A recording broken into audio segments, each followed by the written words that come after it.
On rêve tous de faire un film, et vous qui me suivez encore plus, je le sais, ça ne sert à rien de vous cacher derrière vos écrans, je vous vois très bien. Faire un film, bien sûr que c'est possible, mais ça veut dire quoi faire un film? C'est quoi les étapes de la fabrication d'un film? Eh bien nous allons voir tout ça. Bienvenue dans une nouvelle vidéo, une belle petite vidéo sur la fabrication d'un film, histoire de vous éclaircir un petit peu plus sur la manière de procéder de cette majestueuse industrie à rêve. La naissance d'un film, ça émane évidemment d'une simple idée. En revanche, cette idée peut émaner de diverses personnes qui ont un rôle différent dans le cinéma. Le plus souvent, et je ne parle pas que de la France, l'envie de vouloir faire un film vient du producteur. Le producteur par exemple qui a une histoire en tête. Le producteur peut aussi par exemple avoir acquis les droits d'un livre et donc il a envie d'adapter ce livre au cinéma, ou tout simplement il a juste envie de faire un film parce que ça rapporte du fric. Bon, en général ce genre de producteur se plante complètement parce qu'il n'y connaît pas grand chose au cinéma. La deuxième personne qui peut avoir l'envie de vouloir faire un film, c'est un scénariste qui lui a une idée en tête plus définie et lui va pouvoir poser directement, il va pouvoir développer son histoire. Mais ça peut être également le réalisateur qui a une petite idée et qui va donc devoir s'entourer de producteurs et de scénaristes, à part si c'est lui qui écrit.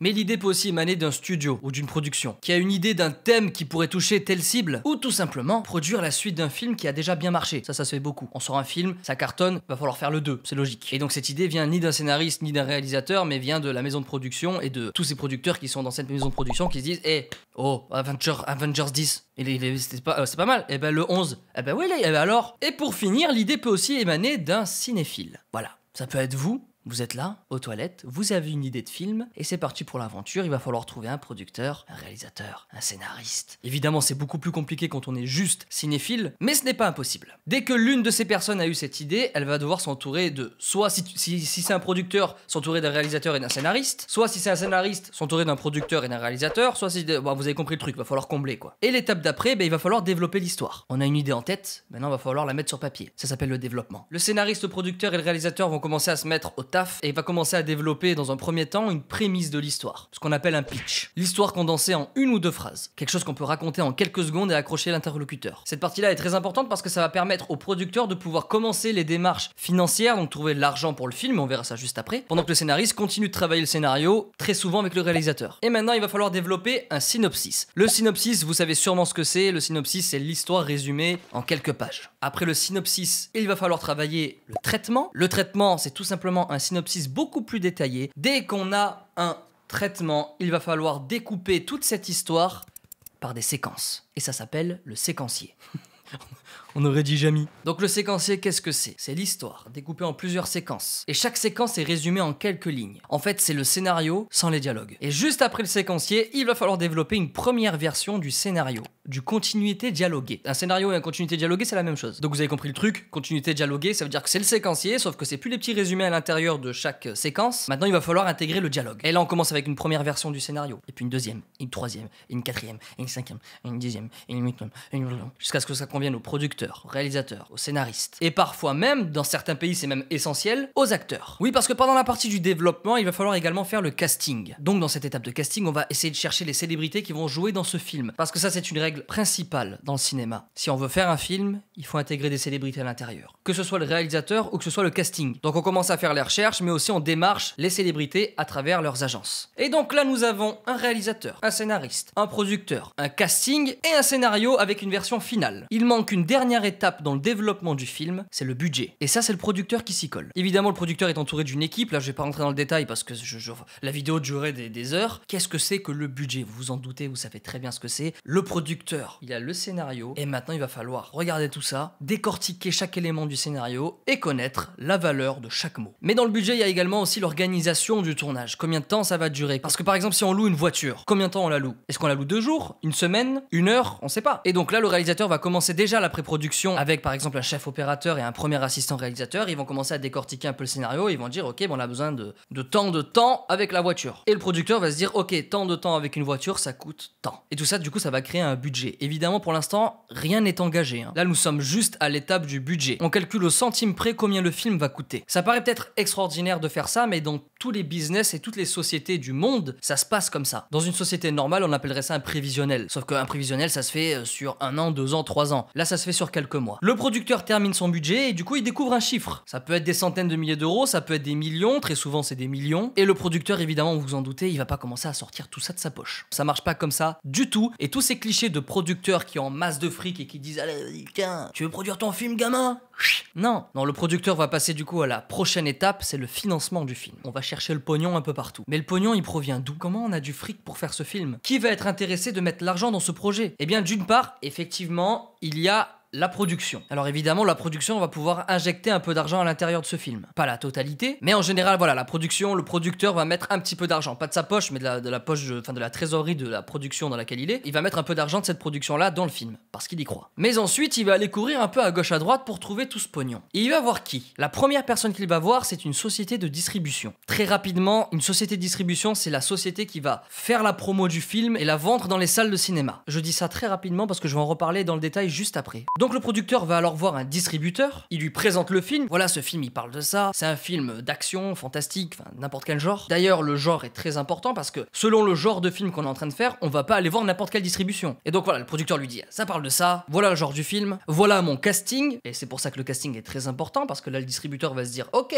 ton film il me parle là. Parce que même si l'histoire est fantastique et que le succès d'un film est à 99% grâce à son histoire, c'est pas parce que vous avez une histoire fantastique que les personnes qui vont mettre l'argent dedans vont avoir confiance en cette histoire. Alors qu'un casting, c'est beaucoup plus vendeur. Si vous dites que vous avez DiCaprio dans votre film, t'inquiète pas, y a pas de souci. Je te donne l'argent que tu veux, j'en ai rien à foutre de ton histoire, y a DiCaprio à l'affiche. C'est triste, c'est pour ça qu'il y a des films de merde qui sortent, mais c'est comme ça. Et c'est compréhensible. Essayez de voir votre compte en banque là tout de suite maintenant. Il peut être à je sais pas combien d'euros, hein. Ça peut être à 50 euros, à 40 euros, à 1000 euros, à 1 million, j'en sais rien. Mais est-ce que vous êtes prêt à investir la moitié de votre compte en banque dans un projet? Quel qu'il soit d'ailleurs, mais alors quand c'est un projet artistique, il faut des valeurs sûres. Et donc un casting, c'est une valeur sûre. Un réalisateur également, c'est une valeur sûre. Parce qu'un réalisateur qui devient populaire, il glisse son nom sur l'affiche. Évidemment, il a une communauté. C'est comme un youtubeur. Donc au moins on est sûr déjà d'une qu'il fait du bon boulot. D'ailleurs comme les acteurs, au moins on est sûr que si ces acteurs sont populaires et qu'on les connaît et qu'on les a déjà vus, au moins on valide leur travail. Et en plus de ça, vu qu'ils sont populaires, ça ramènera évidemment plus de gens. Donc le distributeur regarde tout ça, il valide ou non, et en tout cas il va mettre une somme. Évidemment, elle ne va pas combler 100% du budget du film, et en échange de cette somme, elle demande des droits. Elle va dire au producteur, très bien, moi avec cette somme, je te récupère les droits internationaux, c'est-à-dire que ce film-là, il m'appartient, et j'en fais ce que je veux dans le monde. Je peux le vendre moi à une autre distribution au Japon, je peux, si je veux, le mettre sur iTunes,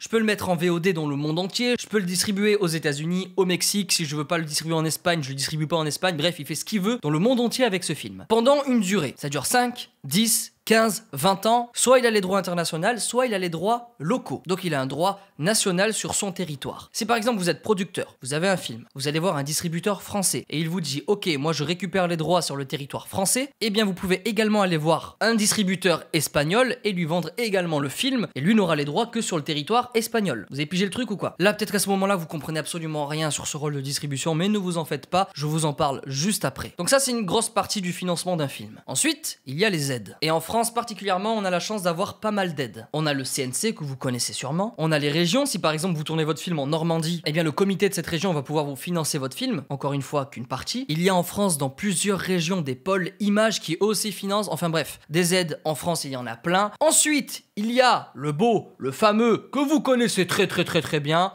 Le placement de produits. Comme sur YouTube, il y a très souvent des marques à l'intérieur d'un film. D'ailleurs, sur notre doublage avec Squeezie, on en a remarqué 2-3. C'était un placement. Mais grave! Il y a combien de placements? Ouais, Bulgarie. Bulgarie.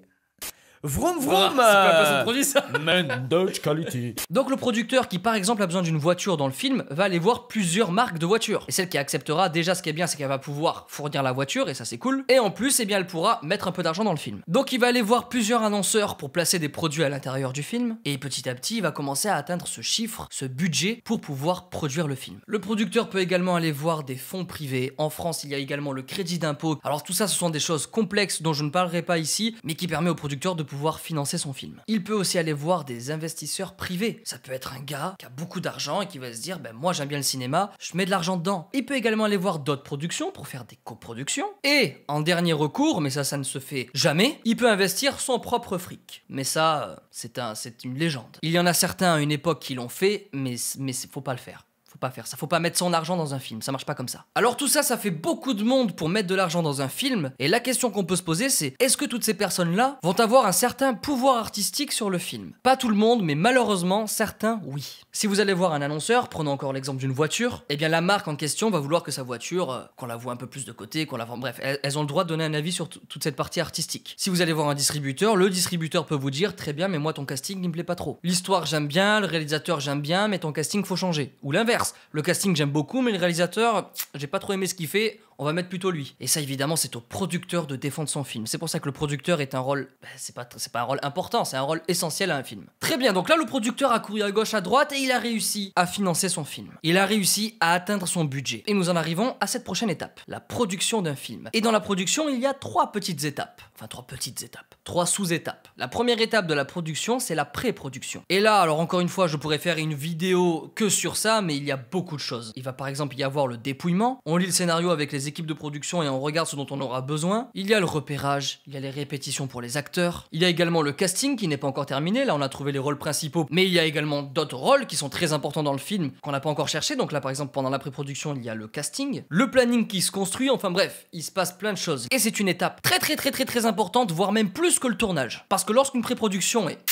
parfaite, alors là, vous pouvez arriver sur le tournage. Vous pouvez vous asseoir comme as, rien foutre. Enfin, en tant que réalisateur, scénariste, producteur et tout ça, je veux dire, hein, pas les autres qui taffent pendant le tournage, mais en tout cas, vous pouvez venir sur le tournage, chill, détente, et tout va rouler. Il y aura 2-3 petits soucis parce qu'un tournage, c'est jamais clean. Mais ça sera des soucis tellement minimes parce que vous avez bien préparé votre tournage pendant la pré-production. Donc la pré-production, pour moi, c'est, je crois, l'étape la plus importante. En tout cas, de la production d'un film. Et vient ensuite la production, le tournage. Et là, il y a beaucoup de gens qui s'activent. Vous connaissez cette étape, c'est le tournage d'un film. C'est là où ça se construit, c'est là où ça se fabrique, c'est là où ça se filme, c'est là où les acteurs jouent, c'est là où le réalisateur met en scène. Bref, vous savez ce que c'est un tournage de film. Dès qu'on a fini de tourner le film, enfin je dis ça comme ça, mais ça prend du temps, hein. En général, c'est de l'ordre de 1, 2, 3 mois pour des films normaux, et ça peut aussi grimper jusqu'à 1 an et demi. En tout cas, voilà, le tournage, c'est le travail des techniciens, des chefs de poste. Normalement, les soucis sont censés se régler très rapidement, à l'aide évidemment du producteur qui va diriger ça de loin. Encore une fois, il y a deux producteurs différents. Il y a le producteur exécutif qui lui est sur le tournage, et il y a le producteur délégué, c'est la personne dont on parle depuis le début, la personne qui va aller chercher l'argent. Donc le producteur exécutif est sur le tournage et gère le tournage, le producteur délégué il est à son bureau et gère le tournage également, mais de plus loin. Lui il va régler les soucis financiers. Toute l'orga qu'on a préparé en pré-prod et même pendant le développement se met en place. Et lorsque nous avons fini le tournage, nous passons donc en post-production. Et là vous connaissez également le terme, la post-production c'est quoi? C'est le montage du film, c'est le mixage du film, c'est les effets spéciaux, c'est plein d'étapes jusqu'à arriver à un film qui est, ça y est, qui est fini. Et lorsqu'on a un film fini, c'est très bien, mais on en fout quoi? Il est là, c'est formidable. Évidemment, c'est là où ça devient intéressant. Je dis pas que les autres étapes ne sont pas intéressantes, mais les autres étapes, je pense que vous les connaissiez. Cette étape maintenant où le film existe et a besoin d'être vu par un public, c'est une étape qui est restée très floue pendant longtemps pour ma part. Sincèrement, je savais comment on produisait un film, je savais comment réaliser un film, je savais comment tourner, j'avais même entendu parler de comment on finance un film. Mais l'étape d'après...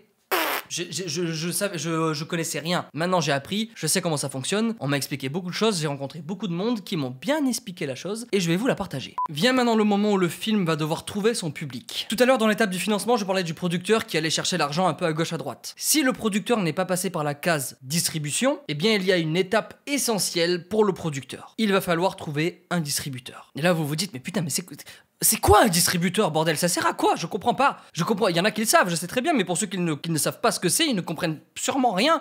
Et je suis désolé, mais c'est normal, ça arrive, ne vous inquiétez pas, vous allez comprendre pourquoi un distributeur c'est nécessaire pour un film. Donc le producteur va mettre son film dans les festivals. Parce que dans les festivals, il se trouve qu'il y a beaucoup de monde. Il y a des producteurs, des réalisateurs, des acteurs, beaucoup de gens du cinéma, mais notamment des distributeurs qui sont là pour repérer les films et pour pouvoir négocier des contrats. Ça, je vous en ai parlé tout à l'heure, ils vont négocier des droits internationaux ou alors des droits nationaux, et donc des distributeurs, il y en a plein dans les festivals, le producteur monte son film, si le film plaît, les distributeurs viennent voir le producteur et vont lui dire ok moi ton film il me plaît bien, je le veux sur le territoire mexicain, moi je le veux sur le territoire russe, moi je le veux pour la Chine, moi je le veux pour le Japon, moi je le veux pour la France, moi je le veux pour les Pays-Bas, moi je le veux pour la Belgique, moi je le veux, enfin bref, ils vont le vouloir pour leur pays, ou alors il y a un mec qui va arriver, sûrement un américain, va dire hey, ton film me plaît, je le veux pour l'international. Dans les festivals, ça normalement vous connaissez, il y a des compétitions, en général ceux qui sont sélectionnés dans une catégorie et qui la gagnent vont intéresser beaucoup plus de distributeurs que d'autres films. Mais dans les festivals, il n'y a pas que des compétitions, il y a également des projections de films qui sont donc hors compétition. Et là, les distributeurs peuvent se balader dans les salles de cinéma, regarder des films et si ça les intéresse,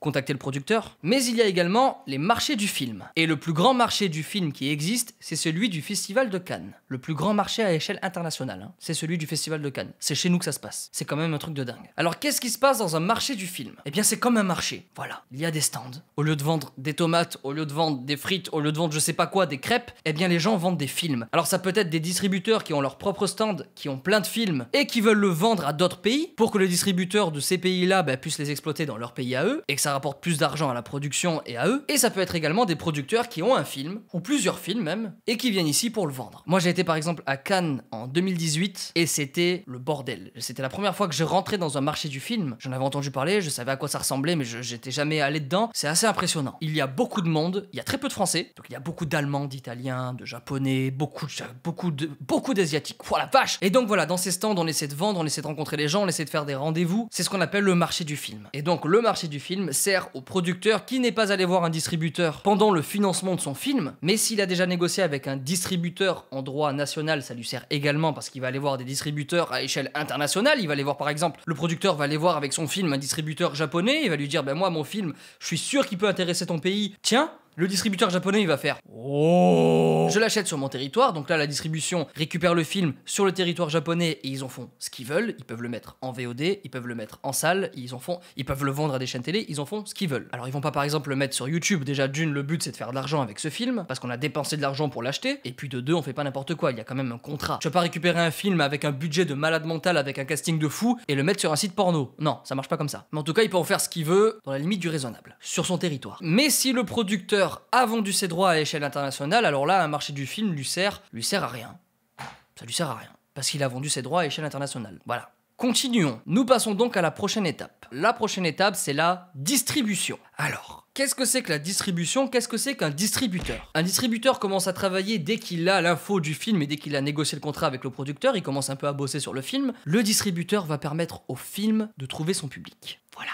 Donc qu'est-ce qu'il va faire pour trouver son public? Déjà dans un premier temps, il peut aller les mettre dans des festivals, en compétition. Et là le but ce n'est pas de trouver un autre distributeur, là le but c'est de gagner des prix. Et les prix ça sert à quoi? Les prix ça sert à les foutre sur l'affiche, à les foutre dans la bande-annonce et dire regardez ce film là, il a eu des prix, il est très important, il est cool. C'est pas un film de merde, vous allez pas payer 10 balles pour voir un film de merde. Ce film, il faut le voir. Alors ça peut être des petits festivals, ça peut être aussi des grosses compétitions, ça peut être les Oscars, ça peut être les Golden Globes, ça peut être le Festival de Cannes. Donc là voilà, là c'est pas le boulot du producteur, le producteur lâche un petit peu le film et là c'est le distributeur qui le prend en main. Et là le but c'est d'aller mettre le film dans des festivals pour gagner des prix. Le distributeur va également s'occuper du marketing du film, de la publicité du film. Et donc il va faire des bandes annonces. Il va aller prendre des acteurs et les actrices du film et les foutre à la télévision pour de la promotion. Il va faire ce qu'on appelle de l'achat d'espace, que ce soit de l'achat d'espace réel, donc de l'affichage par exemple dans le métro ou alors sur des arrêts de bus ou alors directement sur les bus. Enfin bref, de la publicité, de la vraie publicité. Il va également faire de l'achat d'espace sur internet. Lorsque vous regardez une de mes vidéos et que la publicité juste avant mes vidéos c'est une bande annonce, et bien cette bande annonce a été mise ici par le distributeur. Et donc le distributeur s'est dit ok, ce film là peut intéresser le public qui regarde YouTube. Sur YouTube on va cibler les 13-25 ans, donc ça apparaît sur ma chaîne par exemple. La distribution s'occupe également de l'affiche du film, c'est elle qui va dessiner l'affiche du film parce qu'elle s'occupe du marketing du film, donc elle sait ce qui parle aux gens. Elle sait qu'une comédie ça sera plus comme ça et un film d'action sera plus comme ça et un film d'horreur moi je le verrai plus comme ça. Enfin voilà, c'est le rôle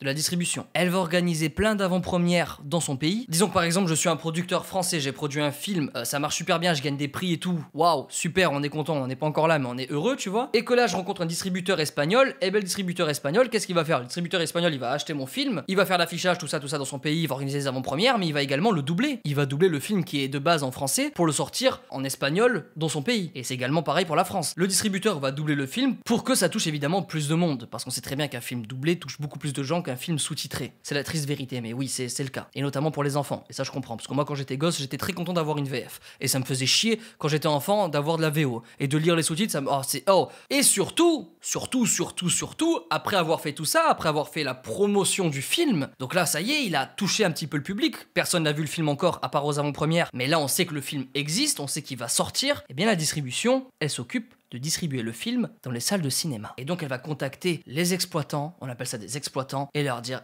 « ce film-là, vous le prenez ». Et le distributeur va alors donc sortir le film dans les salles de cinéma. Alors elle va pas distribuer le film dans toutes les salles de cinéma, parce qu'en France, il y a quand même pas mal de cinémas. Je crois qu'il y a un peu plus de 2000 établissements en France, et pas tous ne sortent les films que le distributeur propose. Parmi les 2000 établissements et donc les 5900 écrans, il y a beaucoup de salles de cinéma, par exemple, de films art et essai. En général, les films que moi je regarde et que vous regardez, en tout cas les films populaires, sortent la plupart du temps dans des multiplex. Des multiplex, en France, il y en a un peu plus de 220. Donc les distributeurs dont on parle vont cibler plutôt les multiplex. Évidemment, les distributeurs de films art et essai, c'est pour ça que je vous disais tout à l'heure que le genre était très important pour le distributeur, parce que on s'adresse pas à n'importe qui, à n'importe quel distributeur quand on est producteur. Si par exemple je produis un film art et essai et que je vais voir un distributeur de films blockbuster, bah non, ça colle pas. Parce que là, mon film art et essai va sortir dans des multiplex, c'est très cool, c'est super, mais il va sortir à côté de Avengers, à côté de Pixar, à côté de... Enfin, c'est un peu compliqué, tu vois. Donc là, les distributeurs ciblent les cinémas et vont se dire, ok, ce film-là, je vais le foutre ici, ici, ici, ici. En général, c'est dans des multiplex. Et donc, ils vont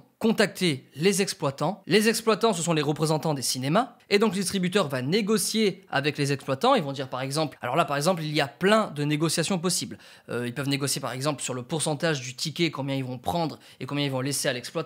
Ils peuvent négocier, par exemple, se dire que, et ça se fait beaucoup, surtout aux États-Unis, je sais pas si en France ça se fait, je ne crois pas, mais aux États-Unis ça se fait énormément. La distribution va par exemple voir un exploitant et lui dire, ok, tu prends ce film que tu veux absolument. Pourquoi je voudrais absolument? Parce que c'est un Star Wars, ferme ta gueule. Ils vont lui donner les Star Wars, mais ils vont lui dire à condition que tu diffuses ce film quelques mois plus tard. Ils vont lui donner un autre film. Mais là, le but également, c'est que tout le monde soit content, que le producteur ait son film qui sort dans les salles de cinéma, que le distributeur qui a réussi à faire un beau marketing du film puisse sortir son film dans les bonnes salles pour que les salles de cinéma se remplissent et que les exploitants soient contents, que tout se passe bien. Voilà, le but c'est ça. Attention, le cinéma, ce n'est pas qu'un monde de putains. C'est un business comme un autre. Je pense même que dans la grande distribution, Carrefour, tout ça, je pense que c'est...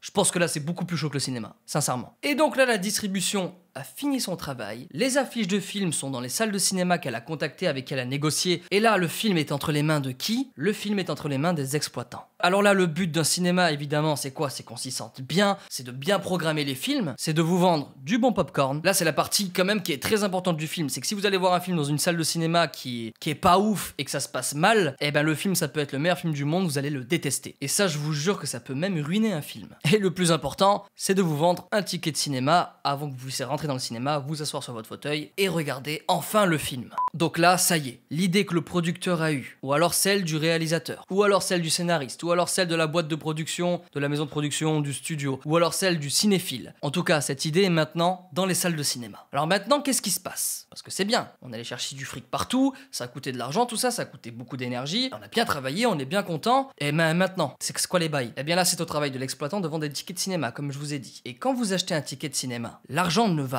pas qu'au producteur, pas qu'à la distribution, pas qu'au cinéma, pas que dans la rentabilisation des popcorn. L'argent va un peu partout. Dans un premier temps, elle va à l'exploitant. En moyenne, on est à 40,4%. Donc 40,4% du ticket de cinéma que vous achetez va chez l'exploitant. Alors là, je parle pour la France, hein, je n'ai pas les chiffres des autres pays. Ensuite, l'autre grosse partie, 42,3% en moyenne de l'argent que vous avez mis dans ce ticket, va chez le distributeur, à la distribution. Ensuite, il y a également le CNC qui touche une part sur chaque ticket de cinéma acheté. Et donc vous comprenez pourquoi maintenant le CNC peut se permettre de financer des films. Eh bien le CNC peut financer des projets à l'aide de ces 10% qu'elle récupère sur chaque ticket acheté en France. Ensuite il y a également, et ça c'est valable pour tout ce que vous achetez en France, la TVA. Sauf que là la TVA, vu que c'est un produit culturel, elle est moins élevée. La TVA est à 5,3% pour un ticket de cinéma. Donc cet argent là il va chez qui? Il va à la France, à l'État. Et ensuite il y a la SACEM qui récupère 1,3%. Beaucoup de gens dans l'industrie du cinéma touchent des droits d'auteur. Et là, en France, la SACEM récupère 1,3% de chaque ticket et redistribue tout cet argent dans les droits d'auteur. Voilà. Et là, vous vous dites, ok, très bien, cool, j'ai compris. L'exploitant, le ticket de cinéma que j'achète, ok, très bien. Mais il y a un truc qui me va pas, Sofiane. Le producteur, là, dans l'histoire, il s'est fait baiser, non? Parce qu'il y a l'exploitant qui prend de l'argent, ok. Il y a le distributeur, ok. La SACEM, la TVA, le CNC, très bien, mais le producteur, le distributeur, il a mis de l'argent. Il a mis de l'argent déjà pour financer le film, si vous êtes allé le voir, pour qu'il finance votre film. Il a également mis de l'argent pour le marketing marketing du film. C'est pas gratuit de faire des affiches, c'est pas gratuit de faire des copies. Oh là là, j'ai oublié de dire un truc aussi également. Le distributeur fait des copies des films. C'est lui qui va faire les copies et les mettre dans les salles de cinéma. Ça paraît con, mais ça coûte de l'argent ce truc-là. Alors évidemment, ça coûte moins d'argent qu'avant parce que avant c'était des bobines et les bobines ça coûtait cher. La pellicule ça coûtait cher, donc là c'était le distributeur qui s'occupait des bobines, qui envoyait des pellicules dans toutes les salles de cinéma et ça coûtait vraiment beaucoup d'argent. Là, ça a été réduit parce que là maintenant c'est de simples disques durs avec le film à l'intérieur qui est sécurisé, mais ça a quand même un coût. Donc oui, le distributeur a mis de l'argent dans l'affichage, dans les copies de films, dans le doublage si on est dans un pays différent, dans l'achat d'espace. Et donc le distributeur va récupérer 100%. En général, c'est comme ça que ça se passe. Il récupère 100% de sa part, 100% des 42,3%, c'est pour lui jusqu'à ce qu'il récupère ce qu'il a investi. Et ensuite, qu'est-ce qui se passe? Dès qu'il a récupéré ce qu'il a investi, le distributeur, là le producteur a négocié en amont avec le distributeur combien il va toucher sur le ticket de cinéma. Enfin sur les 42,3% que le distributeur prend sur le ticket de cinéma, ok? Alors ensuite, qu'est-ce qui se passe? Bah le producteur, voilà, il a son film au cinéma, ça marche super bien, ça marche pas, j'en sais rien, ça dépend. Dès que c'est fini, dès que les salles de cinéma ont été remplies, que les gens ont acheté des pop-corn, qu'ils ont kiffé le film et que c'est fini, que le film n'est plus à l'affiche, qu'est-ce qui se passe? Le producteur, qu'est-ce qu'il fait? Il peut aller vendre le film dans d'autres pays, à d'autres distributeurs, pour pouvoir essayer de récolter encore plus d'argent pour pouvoir être rentable. Si le film n'a pas uniquement marché sur son territoire, c'est bien de faire ça aussi. En général, quand le film est sorti dans un pays trop longtemps avant, c'est un peu chiant, mais ça se fait quand même. Mais il y a une étape qui arrive juste après, qui malheureusement ne fonctionne plus aussi bien qu'avant, la vente de DVD. Et donc là, le distributeur n'a pas encore fini son travail. Donc là, voilà, là c'est de la grande distribution, comme si on vendait une canette de Coca ou des Ferrero Rocher. C'est évidemment pas le même travail, c'est pas le même produit, mais c'est très similaire. Là, on va essayer de mettre le DVD dans des hypermarchés, on va le mettre à la Fnac, on va le mettre à Géant Casino, on va le foutre partout, quoi. Là où ça intéresse les gens. Et ensuite, qu'est-ce qui se passe pour ce film-là? Ça y est, il est sorti en salle, il est sorti en DVD, qu'est-ce qu'on fait? La VOD. Donc là, le distributeur passe des accords avec des plateformes de VOD du même pays dans lequel se trouve la distribution. Donc disons que la distribution est française, elle va vendre ça à une plateforme française en VOD. Et donc là pareil, le distributeur va négocier comme s'il négociait avec une salle de cinéma. Pour le coup, je n'ai absolument pas les chiffres de la VOD, mais évidemment, un pourcentage va aller à la plateforme, un autre pourcentage va aller au distributeur, le producteur va récupérer de l'argent sur ce film. C'est pareil que les salles de cinéma et c'est pareil également pour les DVD, c'est pareil pour tout. À chaque fois que quelque chose est vendu en rapport avec le film, ça peut être un DVD, un ticket ou alors la location d'un film en VOD. Quoi qu'il en soit, le ticket que vous avez acheté sous n'importe quelle forme va aller dans les caisses du producteur, du distributeur, de la plateforme ou de l'exploitant, enfin voilà, ça dépend. Il y a un élément dont je ne vous ai pas parlé volontairement dans le financement des films. Un film peut être financé, on l'a vu, avec plein de structures, mais il y en a une dont je n'ai pas parlé particulièrement, c'est la télévision. Effectivement, les chaînes de télévision françaises ont l'obligation de devoir investir une part de leur chiffre d'affaires dans le cinéma. En général, en investissant, elle dit ok, mais c'est moi qui diffuserai le film en premier en France en prime time. Donc évidemment, les chaînes de télévision, et ça c'est un gros problème en France, et c'est pour ça que je voulais faire cette vidéo également, je voulais en parler. Le gros problème en France, c'est que les chaînes de télévision vont avoir un avis sur le film. Elles vont pas changer la structure du film spécialement, elles vont juste dire, ben moi je veux pas ce film-là. Moi je veux ce film-là, pourquoi? Parce que moi je vais le diffuser en prime time. Et en prime time, j'ai un public, moi. Et ce film-là, il plaît pas à mon public, mais ce film-là, il est cool. Voilà où en est le cinéma français, quoi. C'est principalement à cause de ça. Donc les chaînes de télévision participent également à l'étape du financement d'un film, mais elles sont également ici lorsque le film n'est plus en salle, puis ensuite le film est vendu aux chaînes de télévision payantes, et ensuite le film peut terminer enfin sur des chaînes de télévision publiques. Et cette étape-là, elle est très longue, ça s'appelle la chronologie des médias, je ne vais pas en parler ici. Et ensuite, lorsque tout ça c'est fini, qu'est-ce qui se passe pour le film? Le streaming illégal. Alors là, qu'est-ce qui se passe? Lorsque vous allez sur un streaming illégal, qui gagne de l'argent? Comment le producteur gagne de l'argent? Comment le distributeur gagne de l'argent? Comment toutes ces personnes qui ont travaillé sur ce film, comment ils touchent de l'argent sur le streaming illégal? Eh ben là, celui qui gagne de l'argent, c'est Bobby. Bobby64, le créateur du site de streaming, c'est le seul à toucher de l'argent. Pourquoi? Parce qu'il y a beaucoup de pubs sur ces sites de streaming illégal. Voilà. Alors le fric que Bobby64 il récupère, est-ce qu'il va le donner à Audi? Non, il a rien à foutre lui. Lui c'est compte PayPal. Au final lui il a rien fait. Il a rien fait du tout. Il est juste là, il a vu le film, il a fait télécharger, streaming, je gagne de l'argent. C'est bien le cinéma, j'aime beaucoup le cinéma. Ah putain, je pense que sans le streaming illégal, il y aurait beaucoup moins de gens dans les salles de cinéma. Je vous jure que c'est vrai. Parce qu'il y aurait moins de cinéphiles. Les gens n'auraient rien à foutre du cinéma. Alors que là, pour le coup, si on a envie de découvrir un film gratuitement, on le regarde. Et puis si on a vraiment envie de voir un film au cinéma, on y va. En tout cas, le cinéma se porte bien, il se porte même mieux parce qu'il est en croissance de ouf. Le cinéma marche toujours autant et il marche mieux. Donc le streaming, je sais pas si... Ouais, évidemment, ça plombe des gens, mais je pense que c'est un mal pour un bien. Malheureusement, toute cette chaîne que je viens de vous présenter commence déjà à être perturbée par un élément majeur. mais nous en parlerons dans une autre vidéo. Merci à tous d'avoir regardé cette vidéo jusqu'à la fin. Je pense qu'elle est un petit peu longue. J'espère qu'elle vous a plu, j'espère qu'elle vous a intéressé. Même si vous n'êtes pas trop proche du cinéma, je pense que c'est quand même cool de savoir comment ça fonctionne, parce que c'est quand même une industrie très, très étrange. Si cette vidéo vous a plu, pensez à mettre un petit pouce bleu, pensez à vous abonner, ça me ferait énormément plaisir. Vous n'imaginez même pas comment ça me motive, juste le fait que vous vous abonniez. C'est magique. Et sinon, rendez-vous samedi prochain pour une nouvelle vidéo. Ciao.